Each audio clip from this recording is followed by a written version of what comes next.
And when we talk about EVs, this whole weight thing isn't just about being a little more efficient. It's about whether the car is even viable.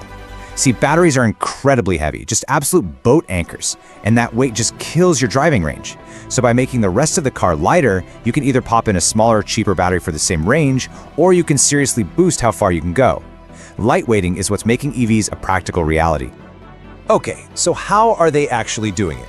Let's start with the undisputed king of car materials, steel. It turns out the answer wasn't to just throw steel away, but to give it a kind of super-powered upgrade. So, the first big weapon in this fight is something called Advanced High-Strength Steels, or ASHS for short. And listen, this is not your grandfather's steel. Through some really sophisticated heating and cooling processes, material scientists can basically reprogram steel's internal structure. They can create these new alloys that are just way, way stronger than the old stuff they're replacing. You can actually see the secret when you zoom way in. I mean, look at this. On the left, you've got older steel with a kind of loose, simple structure. But on the right, that's the engineered stuff. It has a much finer, more complex, denser internal structure. And that density is what creates this incredible strength.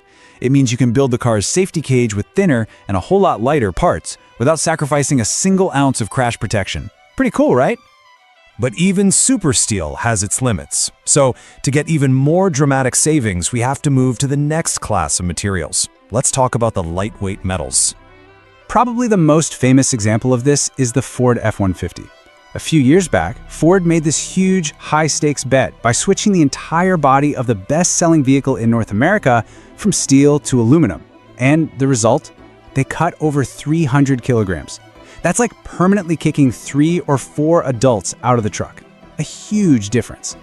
So the two main contenders in this lightweight metal ring are aluminum and its even lighter cousin, magnesium.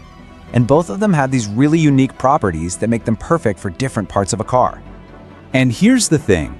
These metals aren't exactly new kids on the block.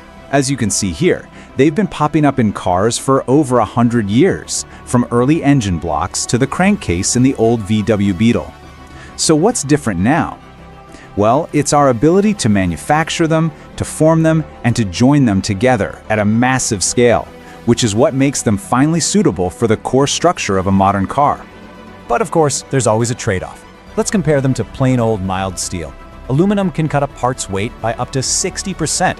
Magnesium can go even further, up to a whopping 75%. That's incredible. But that performance comes at a price. These materials are definitely more expensive than traditional steel.